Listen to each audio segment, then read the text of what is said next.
Ikao, un quartier de la commune de Yopougon, les robinets sont à sec. La distribution de l'eau dans les robinets est interrompue depuis plusieurs mois. Au Soudan du Sud, il n'y a pas que la guerre qui fasse des ravages, il y a aussi les maladies. Le plus grand danger, selon les habitants, est souvent de ne pas avoir accès à un médecin. Bonsoir, bienvenue dans le 19h. L'autonomisation de la femme était au cœur d'une rencontre de la Fédération des femmes pour la paix mondiale, section Côte d'Ivoire. Elle s'est tenue ce samedi lors de ce week-end pascal dans la commune de Cocody. Au cours de leur assemblée générale ordinaire, ces femmes ont fait le point de leurs activités et débattu des différentes opportunités qui s'offrent à elles dans le cadre de leur autonomisation, précisément comment créer des activités génératrices de revenus. Clément Bocco. Quelles sont les meilleures activités génératrices de revenus et comment les mener pour être véritablement autonomes? La question est au centre de cette assemblée générale qui réunit ici les femmes de la section ivoirienne de la Fédération des femmes pour la paix mondiale. Nous avons essayé de voir comment est-ce que la Fédération des femmes représentées au niveau des différentes régions pouvait faire des activités qui sont adaptées à leur région pour que ces activités-là puissent générer des fonds qui pourront servir au niveau de la Fédération des femmes. Aussi, il y a des projets agricoles aussi, mais d'envoyer des fruits et des légumes de l'intérieur vers Abidjan pour être vendus. S'organiser pour convoyer les récoltes vers les grandes villes, faire des activités adaptées à sa région de résidence. Les idées sont grandes, mais nécessitent beaucoup de moyens financiers.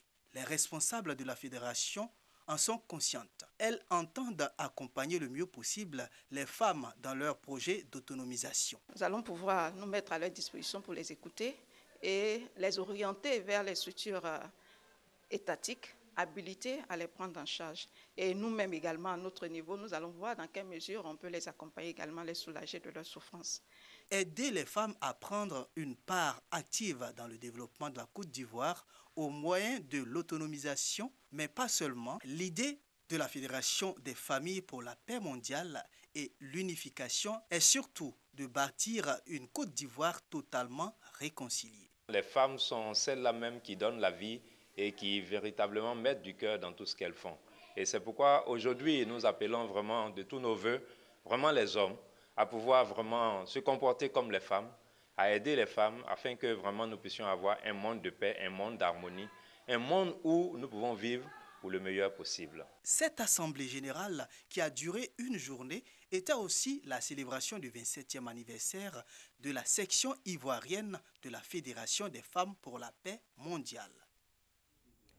Un mot d'éducation, la mallette pédagogique de la ville historique de Grand Bassam.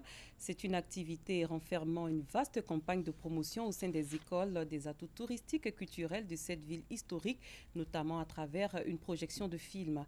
C'est une occasion pour les promoteurs de présenter aux participants la jeunesse de la première capitale de la République de Côte d'Ivoire. Doigt de laser. Grand Bassam, première capitale de la Côte d'Ivoire, avec son quartier France, classé au patrimoine de l'UNESCO en 2012.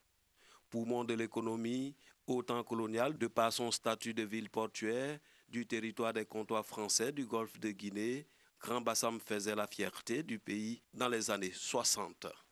La ville attirait les populations de toute l'Afrique et de l'Europe à cause de ses atouts culturels et touristiques, le musée national du costume, le phare et plusieurs édifices coloniaux. Pour promouvoir les atouts de Grand Bassam, le programme de gestion de la ville lance une activité dénommée la mallette pédagogique de la ville historique dans les écoles. Une projection de films présentant les sites touristiques de Grand Bassam aux élèves.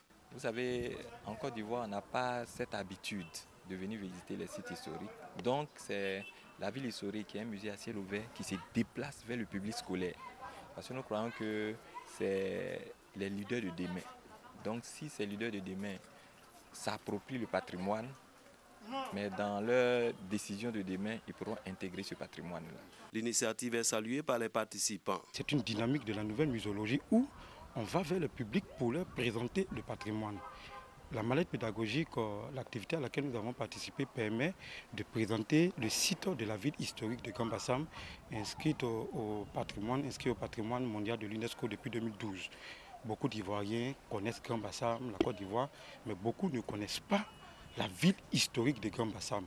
Quelles sont les valeurs qui guident son inscription au patrimoine mondial de l'UNESCO? Ça nous a apporté à apprendre et puis à connaître aussi, à nous éduquer et puis à aussi essayer de mieux apprendre sur Grand Bassam. Je vais dire à mes parents, comme on a déjà visité le musée des costumes, je vais leur demander si on peut aller visiter le phare et autre chose encore. La mallette pédagogique de la ville historique de Grand Bassam est à sa 2e édition cette année. 3 établissements secondaires seront visités les jours à venir en vue de faire connaître aux élèves les valeurs culturelles et touristiques ainsi que l'histoire de la première capitale de la Côte d'Ivoire.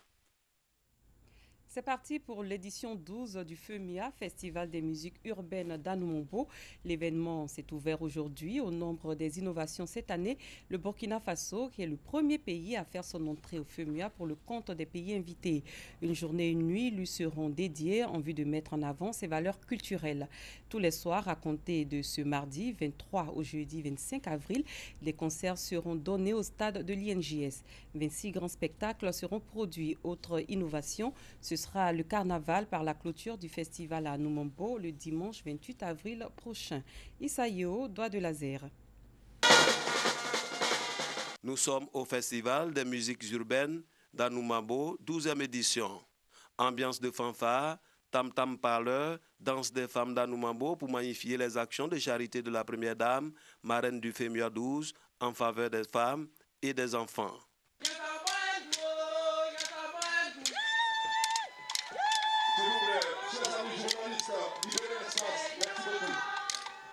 Pour la première fois depuis sa création, un pays est à l'honneur. Le Burkina Faso, invité de cette 12e édition, s'illustre avec la troupe Waraba de Koupela.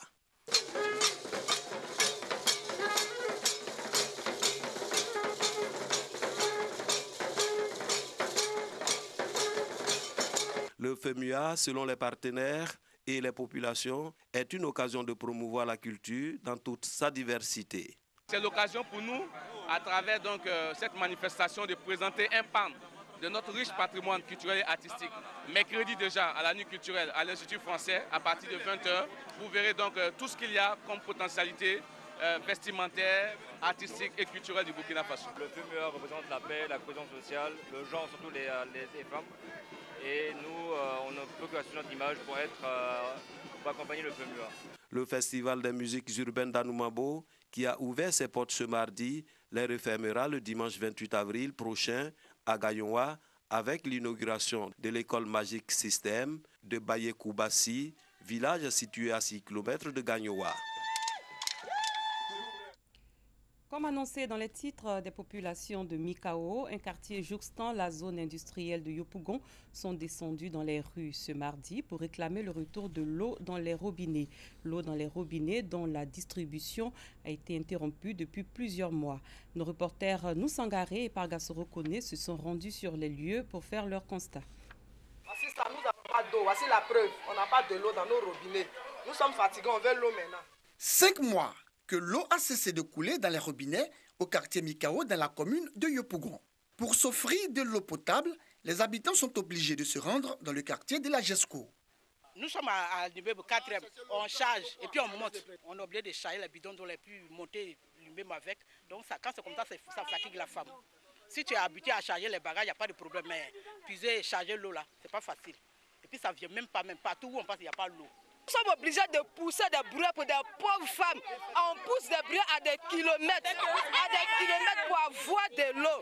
On est obligé de pousser des brouettes. Et si tu ne peux pas pousser des brouettes, tu es obligé de payer un seul bidon à 150 francs. On a combien dans la maison pour utiliser un seul bidon?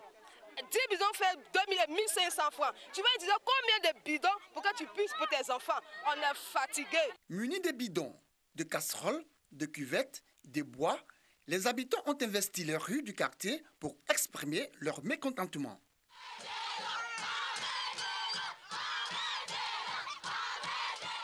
Inaugurée en 2014, cette station de traitement d'eau d'une capacité de 40 000 m3 devait couvrir les besoins de la commune. Mais jusque-là, la situation perdure. D'où provient donc cette pénurie d'eau? Pour répondre à la question, nous nous rendons à l'Office national de l'eau potable, ONEP, structure chargée d'assurer la mise à disponibilité de l'eau. Ici, le directeur général explique que cette situation est due à la vétusté des installations de l'opérateur chargé de la distribution. La démographie à Abidjan est galopante. Vous pouvez à un moment donné poser des canalisations pour traiter l'alimentation en eau potable d'un certain nombre de populations, mais ces canalisations, 10 années après, ne suffisent plus. Pour le cas précis du quartier de Mikao, nous nous trouvons dans un quartier où nous sommes situés en hauteur et bien souvent les conduites qui ont été posées, pas forcément par les services de l'Office national de l'eau potable, mais quelquefois par des particuliers, ont des diamètres qui sont réduits et qui ne permettent pas donc d'avoir la pression nécessaire. En attendant une solution définitive, les habitants sont ravitaillés par les camions-citernes de l'ONEP, une solution transitoire qui suscite un mécontentement. Effectivement, on nous envoie l'eau de citerne. On ne sait pas l'eau de citerne ONEP, d'où ça provient. Souvent, l'eau est salée. Tu bois, tu as diarrhée, on ne sait pas. On veut l'eau, on ne veut plus citerne, on veut de l'eau. On est fatigué de citerne. Faux, rétorque le directeur général de la structure. Non, nous n'avons pas de problème de qualité d'eau. L'eau qui est distribuée est une eau de très très bonne qualité, surtout sur Abidjan où l'eau qui est distribuée provient donc de la nappe souterraine, qui par essence est une eau déjà de très bonne qualité et qui est tout simplement neutralisée, désinfectée et distribuée donc aux populations. La pénurie d'eau à Yopougon-Mikao touche l'ensemble du quartier. Le directeur général de l'ONEP rassure. Les instructions ont été données pour mettre fin à cette situation qui devrait normalement être résolue dans les 2 prochaines semaines. Sous d'autres cieux, les pluies torrentielles qui ont provoqué des inondations et des glissements de terrain à Durban et dans sa province en Afrique du Sud, sur la côte est du pays, ont fait au moins 33 morts. Un premier bilan faisait état de 5 morts. 10 enfants sont portés disparus à Durban et 42 personnes ont été blessées. Parmi les morts figurent un bébé de 6 mois et un enfant d'une dizaine d'années. Au moins 145 personnes ont été déplacées par les inondations selon le gouvernement. En plus de maisons écroulées, de routes inondées, des conduites d'évacuation d'eau ont été bouchées, des pylônes électriques sont tombés. Des renforts militaires ont été envoyés en soutien aux services de secours dans certaines zones particulièrement touchées par les pluies. Le sud et l'est du pays ont subi ces précipitations durant le week-end et la nuit de lundi à mardi. Les services météorologiques sud-africains ont averti de la poursuite jusqu'à mercredi, c'est-à-dire demain, de cet épisode de précipitation pouvant notamment affecter axes routiers et les ponts situés dans les zones les plus basses du pays. Les images de guerre, de viol, de déplacement sont légion lorsqu'on évoque le Soudan du Sud, ravagé par une guerre civile amorcée en 2013 dans un contexte de rivalité politique. Mais pour les habitants, le plus grand danger est souvent de ne pas avoir accès à un médecin. Dans ce pays, les maladies sont aussi mortelles que le conflit. Pagassoro Koni. Yachot a 2 ans. Il y a quelques heures encore, il convulsait. Ses parents sont arrivés à temps au village de Oudière, au nord-est du Soudan du Sud. Le petit garçon était malade depuis plusieurs jours. Quand on est venu ce matin, le centre de soins n'était pas ouvert. On est revenu plus tard et à ce moment-là, il était inconscient. Il tremblait et convulsait en même temps. Yachot a pu être sauvé, mais tous n'ont pas eu cette chance. La guerre, les viols et les déplacements sont devenus monnaie courante au Soudan du Sud, mais pour les habitants, le plus grand danger, c'est de ne pas avoir accès aux soins médicaux. Selon le comité international de la Croix-Rouge qui gère cette clinique, ici, 70% des morts par maladie pourraient être évitées. Et cette région du Haut-Nil est particulièrement affectée. La plupart des enfants qui meurent ici meurent de 3 maladies communes. Du paludisme, des diarrhées sévères et des infections respiratoires qui se transforment en pneumonie sur le long terme. Le Haut-Nil, aux confins du Soudan et de l'Éthiopie, a été ravagé par le conflit en 2017. Au Soudan du Sud, le taux de mortalité infantile et maternelle est parmi les plus élevés du monde. Les femmes doivent s'occuper de leurs enfants, mais aussi de toutes les tâches lourdes du foyer et repoussent souvent leur visite à la clinique. Tout a commencé avec un mal de ventre. Quand un enfant tombe malade, je le mets de côté. Tous mes enfants dorment sous une moustiquaire ensemble. Donc si un tombe malade, tout le monde est malade. La clinique ne peut pas soigner tout le monde faute de matériel. Impossible ici d'opérer ou de faire des transfusions sanguines. L'hôpital le plus proche est à 3 jours de marche ou 5 heures par la route, mais à Oudière, il n'y a qu'une voiture pour tout le village. Loin du Soudan du Sud, au Sri Lanka, le groupe terroriste État islamique a revendiqué les attentats qui ont touché des églises et des hôtels, faisant 321 morts dimanche. L'aile a diffusé une vidéo d'allégeance des kamikazes ainsi qu'un communiqué détaillant les attaques et les noms des combattants qui les auraient commises. Fin de cette édition. Merci de votre attention. Très bonne soirée. À très bientôt.